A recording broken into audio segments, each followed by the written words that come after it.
بسم اللہ الرحمن الرحیم الحمد للہ المنزہ من امکان الکذب والصلاة والسلام علی رسولہ المنزہ من امکان المثل۔ مصنف علیہ رحمہ ما قبل میں بیان کر چکے کہ فعل معروف لازم ہو یا متعدی فاعل کو رفع کرتا ہے اور 6 اسموں کو نصب کرتا ہے۔ تو ما قبل میں بیان نہیں فرمایا تھا کہ فاعل کسے کہتے ہیں، اور وہ جو 6 اسم تھے جن میں مفعول مطلق، مفعول فی، مفعول لہو، مفعول معہ، حال، تمیز وغیرہ اور مفعول بھی کا بھی ذکر گزرا ہے، ان کی تعریف بیان نہیں فرمائی تھی۔ اب یہاں سے ان میں سے ہر ایک کی تعریف کو بیان فرما رہے ہیں کہ فاعل کون ہوتا ہے، مفعول مطلق کسے کہیں گے، مفعول لہو کیا ہوتا ہے وغیرہ ذالک۔ تو یہاں سے فرماتے ہیں فصل بنا کے جان لو کہ فاعل اسم است، فاعل وہ ایسا اسم ہے کہ پیش ازوے کہ جس سے پہلے فعل باشد کوئی ایسا فعل ہو مسند جس کی اسناد کی گئی ہو، نسبت کی گئی ہو بدا اسم اس اسم کی جانب اس اسم کی طرف، بطریق قیام فعل کے قیام کے طریقے پر بدا اسم اس اسم کے ساتھ۔ کیا فرمایا کہ فاعل ایسا اسم ہے کہ اس سے پہلے کوئی ایسا فعل ہو جس کی نسبت کی گئی ہو اس اسم کی طرف فعل کے قائم ہونے کے طریقے پر اس اسم کے ساتھ۔ تو یہ فاعل کی تعریف ہو گئی۔ اب مثال سے انشاءاللہ تعالی بات سمجھ میں آ جائے گی۔ فرماتے ہیں چوں زید، جیسے زید، در ضرب زیدن، ضرب زیدن میں، تو ضرب زیدن میں جو زید آپ دیکھ رہے ہیں اس کو فاعل بیان فرمایا۔ اب ہم جانتے ہیں کہ یہ فاعل بھی ہے یا نہیں۔ کیا فرمایا تھا کہ فاعل ایسا اسم ہے، تو سب سے پہلے ہم نے دیکھنا ہے کہ زید اسم ہے یا نہیں۔ تو ہم نے دیکھا تو پتہ چلا کہ زید اسم ہے، کہ اس پر علامت اسم ہے وہ کیا ہے، تنوین ہے، تو زید تو اسم ہو گیا۔ اب آگے کیا شرط لگائی تھی کہ اس سے پہلے کوئی فعل ہو، تو زید سے پہلے ہم نے دیکھا کون ہے، ضربہ ہے، اور ضربہ کیا ہے، فعل ہے، تو فعل بھی ہو گیا۔ پھر بیان کیا تھا کہ اس فعل کی نسبت ہو اس اسم کی طرف، تو ہم نے دیکھا ضربہ زیدن کہ ضربہ کی نسبت بھی ہے زید کی طرف، اور نسبت کیسی ہونی چاہیے کہ وہ فعل اس اسم کے ساتھ قائم ہو۔ تو یہ جو ضربہ ہے، تو یہ اس کا جو مصدر ہے ضرب معنی حدثی ہے، وہ زید کے ساتھ قائم ہے کہ مارنے والا کون ہے، زید ہے۔ کس نے مارا، زید نے مارا۔ تو فاعل کی تعریف میں جتنی بھی قیود بیان کی گئی سب زید پر ثابت ہو رہی ہیں، تو زید کیا ہے، اس مثال میں فاعل ہے۔ سمجھ گئے نا بیٹا۔ اب آگے باری آتی ہے ان 6 اسموں کی۔ ان میں سب سے پہلے کہ بیان فرمایا تھا مفعول مطلق۔ اب ہم جانتے ہیں کہ مفعول مطلق ہوتا کیا ہے۔ فرماتے ہیں وہ مفعول مطلق مصدر است، کہ مفعول مطلق وہ ایسا مصدر ہے، وہ ایسا مصدر ہے، مصدر منصوب ہے اس لیے کہ منصوبات کی بات چل رہی ہے۔ تو مفعول مطلق وہ ایسا مصدر ہے کہ واقع شود بعد از فعل، فرماتے ہیں جو کہ واقع ہو کسی ایسے فعل کے بعد یا کسی فعل کے بعد، کہ جو واقع ہو کسی فعل کے بعد۔ یاد رکھنا مفعول مطلق کیا ہوگا، مصدر ہوگا جو کسی فعل کے بعد واقع ہو، وہ مصدر، اور وہ مصدر یعنی جو مفعول مطلق ہے بمعنی فعل باشد، اس فعل کے معنی میں ہو، اس فعل کے معنی میں ہو۔ فعل کے معنی میں ہونے سے مطلب کیا ہے بیٹا، کہ یعنی وہ جو فعل ہے، وہ فعل جس مصدر سے بنا ہے اس مصدر کا اور اس کا مفعول مطلق کا ایک معنی ہو، یہ دونوں ہم معنی ہو، تو اس کو کیا کہتے ہیں، مفعول مطلق کہیں گے۔ پھر سے ایک بار عبارت کا ترجمہ دیکھیں کہ مفعول مطلق مصدر است، مفعول مطلق ایسا مصدر ہے کہ واقع شود جو واقع ہو بعد از فعل، کسی فعل کے بعد، و مصدر، اور وہ مصدر بمعنی فعل باشد، اسی فعل کے معنی میں ہو۔ اسی فعل کے معنی میں ہونے سے مراد یعنی اس فعل کا جو مصدر ہے اس کا اور اس کا یعنی مفعول مطلق کا معنی ایک ہو، یہ دونوں ہم معنی ہوں۔ مثال سے بات سمجھ میں آ جائے گی انشاءاللہ تعالی۔ فرماتے ہیں چوں ضربن، جیسے ضربن، در ضرب تو ضربن میں، تو ضرب تو ضربن میں جو ضربن آپ دیکھ رہے ہیں یہ مفعول مطلق ہے۔ اب ذرا تعریف کو اس پر جاری کرتے ہیں۔ کیا کہا تھا سب سے پہلے کہ مفعول مطلق مصدر ہوتا ہے، تو ضربن مصدر ہے، اور پھر کیا بیان کیا تھا کہ کسی فعل کے بعد واقع ہو یا اس سے پہلے کوئی کیا ہو، فعل ہو۔ تو یہاں ضربن میں کیا ہے، ضربن مصدر ہے، اور اس سے پہلے کیا ہے، ضرب تو فعل ہے۔ پھر بیان فرمایا تھا کہ وہ مصدر جو ہے اس فعل کے معنی میں ہو، یعنی جس مصدر سے وہ فعل بنا ہے وہ اور مفعول مطلق دونوں ہم معنی ہو۔ تو ضرب تو کس سے بنا ہے، ضرب سے ہی بنا ہے، اس کا مصدر کیا ہے، ضرب تو کا ضربن ہے، اور آگے جو ضربن آ رہا ہے یہ بھی ضربن ہے، ان دونوں کا جو معنی ہے وہ ایک ہے، تو یہ ضربن کیا ہوا، مفعول مطلق ہو گیا۔ سمجھ گئے نا بیٹا، یعنی مفعول مطلق اور اس سے پہلے جو فعل ہے ان دونوں، اس سے پہلے جو فعل ہے اس کا جو مصدر ہے وہ دونوں ہم معنی ہو۔ دوسری مثال دے کر بتاتے ہیں، وہ قیامن، اور قیامن در قمتو قیامن میں، قمتو قیامن میں، تو یہاں قیامن کیا ہے، مفعول مطلق ہے۔ اولن کیا ہونا چاہیے کہ مصدر ہو، تو قیامن مصدر ہے۔ ثانیاً کہ کسی فعل کے بعد واقع ہو، تو قیامن قمتو کے بعد واقع ہے۔ اور ثالثاً کہ جو فعل ہے اس کا جو مصدر ہے اور مفعول مطلق یہ دونوں ہم معنی ہو، تو قمتو یہ بھی قیام سے بنا ہے، اس کے بھی معنی قائم ہونے کے ہیں، کھڑا ہونے کے، اور قیام کا بھی یہی معنی ہے، تو یہ دونوں ہم معنی ہو گئے، تو یہ کیا ہوا، مفعول مطلق ہو گیا۔ سمجھ گئے نا بیٹا۔ آگے فرماتے ہیں تیسرا کیا تھا، مفعول فی۔ تو یہ جو ہے مفعول فی، اس کے بارے میں بیان فرماتے ہیں کہ اس میں مفعول فی ایسا اسم ہے کہ فعل مذکور درو واقع شود، کہ فعل مذکور اس میں واقع ہو، فعل مذکور اس میں واقع ہو، تو جس میں فعل مذکور واقع ہوتا ہے اس کو مفعول فی کہتے ہیں۔ فرماتے ہیں پورا ظرف گویند، اور اس کو ظرف بھی کہا جاتا ہے، وہ ظرف بر دو گونا است، اور ظرف دو قسم پر ہے، کہ جس میں فعل مذکور واقع ہو اس کو مفعول فی کہیں گے، اور اس کو ظرف بھی کہا جاتا ہے، اور ظرف دو قسم پر ہے۔ کیا کیا بیٹا، ظرف زمان، ظرف زمان چوں جیسے یوم، در سمتو یوم الجمعتے، سمتو یوم الجمعتے میں، تو یہ جو یوم آپ دیکھ رہے ہیں اس کو کیا بیان فرمایا؟ مفعول فی، اور کیا کہا کہ یہ ظرف زمان ہے۔ مثال سے بات سمجھ میں آ جائے گی انشاءاللہ تعالی۔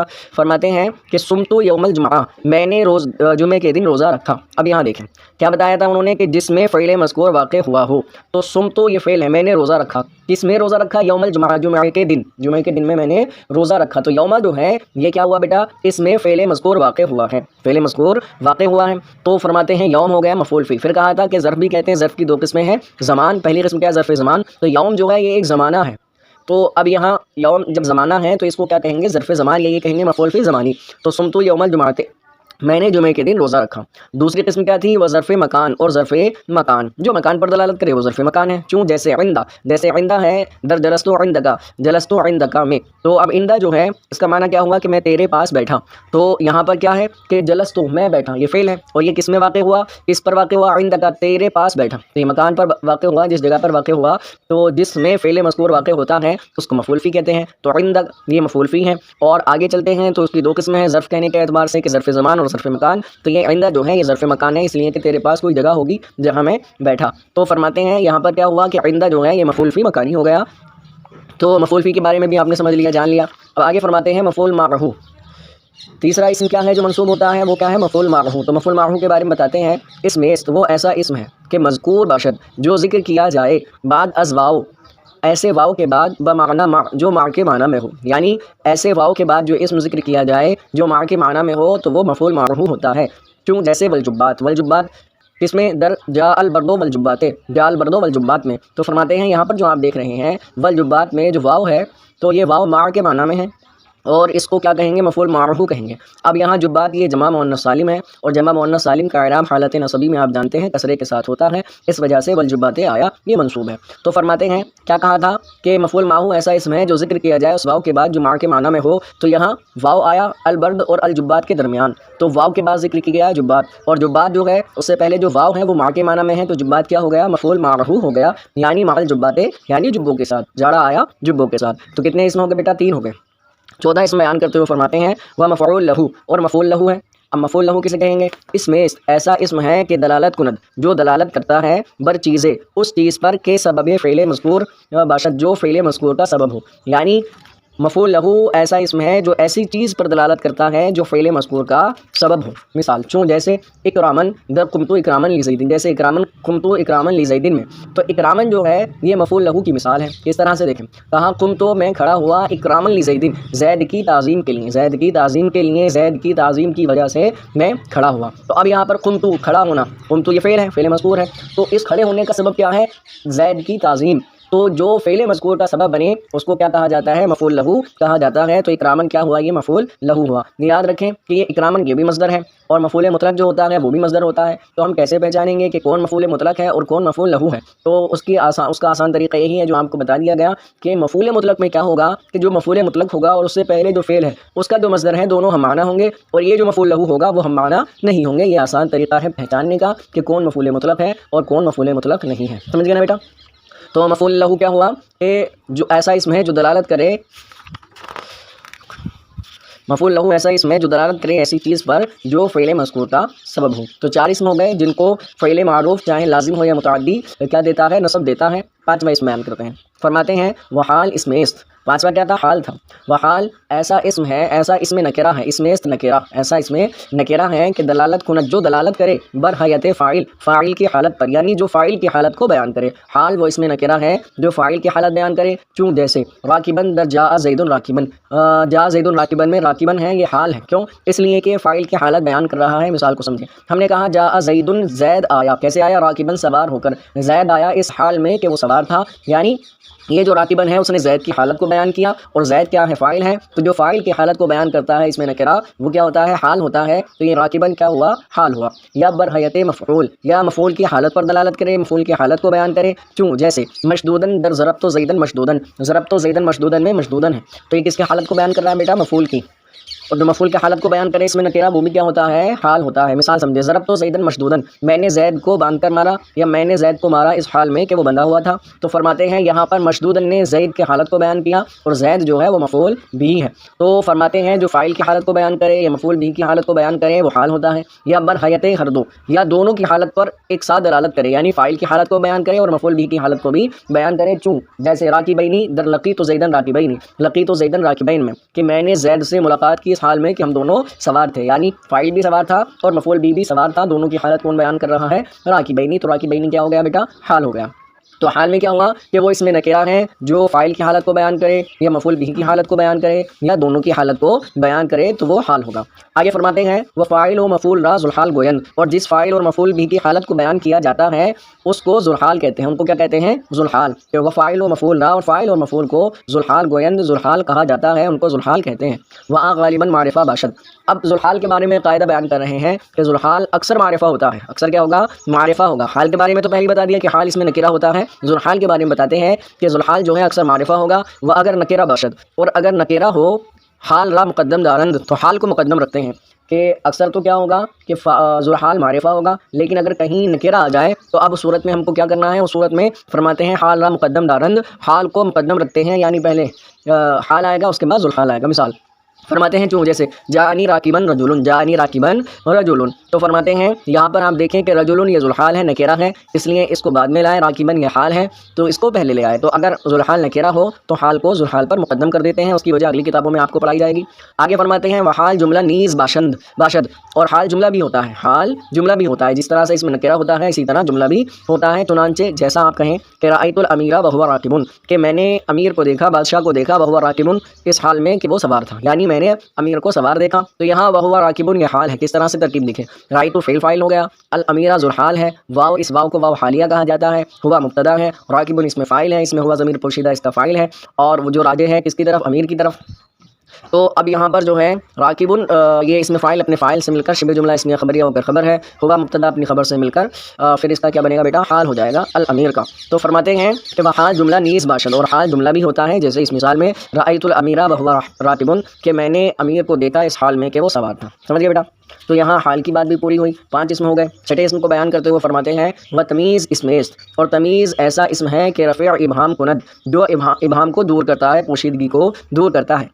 اب پوشیدگی کئی چیزوں میں ہو سکتی ہے، ہر ایک کو یہاں بیان فرمائیں گے، یہاں 3 چیزوں کو بیان فرمائیں گے۔ فرماتے ہیں از عدد، عدد سے، کہ کوئی عدد بیان کیا گیا لیکن کس چیز کا عدد بیان کیا جا رہا ہے اس میں پوشیدگی ہے، تو تمیز اس پوشیدگی کو دور کر دے گی۔ فرماتے ہیں چوں جیسے عندی 11، عندی 11، میرے پاس 11 ہیں، تو یہ 11 یہ عدد ہے۔ اب یہ تو کہا کہ میرے پاس 11 ہیں، اس میں ابہام ہے کہ کیا چیز ہے جو 11 ہے، 11 درہم ہیں، 11 دینار ہیں، 11 انڈے ہیں، 11 سیب ہیں، کیا چیز ہیں 11؟ تو فرماتے ہیں آگے آیا درہمن، تو اب یہ جو پوشیدگی تھی، جو ابہام تھا، اس کو درہمن نے دور کر دیا، تو یہ درہمن کیا ہے؟ یہ تمیز ہے، اور یہ 11 یہ کیا ہے؟ عدد ہے۔ تو فرماتے ہیں جو ابہام کو دور کرے عدد سے وہ کیا ہوتی ہے؟ تمیز ہوتی ہے، جیسے عندی 11 درہمن۔ تو تمیز کا پہلا کام کیا ہے؟ عدد سے ابہام کو دور کرتی ہے۔ اب اس سے پتہ چل گیا کہ میرے پاس 11 درہم ہے۔ یا از وزن، یا وزن سے ابہام کو دور کرتی ہے، تو جیسے عندی رطل زیتن، میرے پاس ایک رطل زیتون ہے، زیتن ہے، یعنی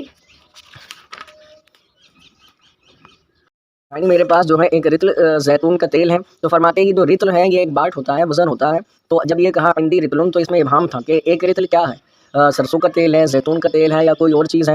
تو فرماتے ہیں جب زیتن آیا تو اس نے اس پوشیدگی کو، اس ابہام کو دور کر دیا۔ آگے فرماتے ہیں یا از کیل، یا کیل سے، کیل یعنی پیمانہ، جس کو ہمارے یہاں اس میں پیپا بھی بولا جاتا ہے، تو پیمانہ ہے کیل ایک، تو اس سے بھی، کیل سے بھی ابہام کو دور کرتی ہے تمیز۔ چوں جیسے عندی قفیزانے، میرے پاس 2 قفیز ہیں، کیا ہیں 2 قفیز؟ کہ 2 پیمانے کیا ہیں؟ گیہوں کے ہیں، کھجور کے ہیں، جو کے ہیں، آٹے کے ہیں، کس چیز کے؟ تو آگے فرمایا برن، میرے پاس 2 قفیز گیہوں ہیں۔ تو یہ جو برن ہے اس نے جو ہے قفیزان جو کیا ہے کیل ہے اس سے ابہام کو دور کر دیا، تو برن یہ تمیز ہے۔ یا از مساحت، یہ مساحت سے دور کرتی ہے، مقدار سے تمیز جو ہے ابہام کو دور کر دیتی ہے۔ چوں جیسے ما فی السماء قدر راحت صحابا، ما فی السماء قدر راحت صحابا، کہتے ہیں کہ یہاں پر کیا ہوا کہ آسمان میں ہتھیلی برابر بادل نہیں، تو جب یہ کہا معافی السماء قدر واحد کہ آسمان میں ہتھیلی برابر نہیں، تو یہاں ابہام تھا کہ کون سی چیز ہے جو آسمان میں ہتھیلی برابر نہیں، تو آگے بیان فرمایا صحابن یعنی بادل نہیں۔ تو اب یہاں جو صحابن ہے اس نے جو ہے اس ابہام کو دور کر دیا جو مساحت میں تھا، مقدار میں تھا، کہ ہاتھ کی مقدار، ہاتھ برابر کیا چیز ہے جو آسمان میں نہیں ہے، اس میں جو ابہام ہو رہا تھا اس ابہام کو صحابن نے دور کیا۔ تو یہ صحابن کیا ہے؟ تمیز ہے۔ تو تمیز کے بارے میں پتہ چل گیا بیٹا کہ ایسا اسم ہے جو ابہام کو دور کرتا ہے عدد سے، وزن سے، کیل سے اور مساحت سے۔ آگے فرماتے ہیں فعل متعدی کے تعلق سے پیچھے بیان فرمایا تھا کہ فعل متعدی مفعول بھی کو بھی نصب کرتا ہے، فعل لازم کا یہ عمل نہیں ہے۔ تو اب یہاں مفعول بھی کی بھی تعریف کرتے ہوئے فرماتے ہیں ومفعول بھی اسم اور مفعول بھی ایسا اسم ہے کہ فعل فاعل مرو واقع شود، کہ جس پر فاعل کا فعل واقع ہو، جس پر فاعل کا فعل واقع ہو وہ کیا ہوتا ہے بیٹا؟ مفعول بھی ہوتا ہے۔ کیوں؟ جیسے ضرب زید عمرا، زید نے عمرو کو مارا، تو عمر جو ہے یہ مفعول بھی ہے، اس لیے کہ زید کا جو فعل ضرب ہے وہ عمر پر واقع ہوا، تو جس پر فاعل کا فعل واقع ہوتا ہے اس کو مفعول بھی کہتے ہیں۔ تو یہ عمرن کیا ہو گیا؟ مفعول بھی ہو گیا۔ تو یہاں آپ کے فاعل اور منصوبات کی تعریف آپ کی پوری ہوئی۔ آگے فرماتے ہیں بنا کے جان لو کہ ای ہما منصوبات، یہ تمام کے تمام منصوبات کون کون بیٹا؟ مفعول مطلق، مفعول فی، مفعول لہو، مفعول معہ، حال، تمیز، مفعول بھی۔ تو یہ کتنے ہو گئے؟ 7 منصوبات ہو گئے۔ فرماتے ہیں ای ہما منصوبات، یہ تمام کے تمام منصوبات از تمامی جملہ باشند، جملے کے تمام ہونے کے بعد ہوتے ہیں، یعنی جملہ پورا ہونے کے بعد ہوتے ہیں۔ وہ جملہ بفعل و فاعل تمام شود، اور جملہ فعل اور فاعل سے ہی پورا ہو جاتا ہے۔ وہ بدی سبب گویند، اسی وجہ سے کہا جاتا ہے، کہتے ہیں، کیا کہتے ہیں؟ المنصوب فضلتن، کہ منصوب جو ہیں وہ فضلہ ہیں، وہ زائدہ ہیں۔ اب فضلہ ہیں اس کا کیا مطلب؟ کہتے ہیں کہ جملے کو جن چیزوں کی ضرورت ہوتی ہے، احتیاج ہوتی ہے، وہ 2 ہیں۔ وہ کیا ہیں؟ مسند اور مسند الیہ۔ اور یہ جو 6-7 ہیں منصوبات، یہ نہ مسند ہوتے ہیں نہ مسند الیہ ہوتے ہیں، بلکہ ان کے بعد واقع ہوتے ہیں۔ تو فرماتے ہیں جملے کو اپنے وجود میں ان کی احتیاج نہیں ہے، ان کی ضرورت نہیں ہے، اس وجہ سے ان کو فضلہ کہا جاتا ہے۔ اور مسند اور مسند الیہ ان کی احتیاج ہوتی ہے، ضرورت ہوتی ہے، کہ بغیر اس کے جملہ بنتا ہی نہیں ہے، اس لیے وہ اصل ہوتے ہیں، اور یہ جملے کے بعد پورا ہونے کے بعد واقع ہوتے ہیں، اس وجہ سے ان کو فضلہ کہا جاتا ہے، یعنی یہ ضرورت سے زائد ہوتے ہیں۔ یہاں آپ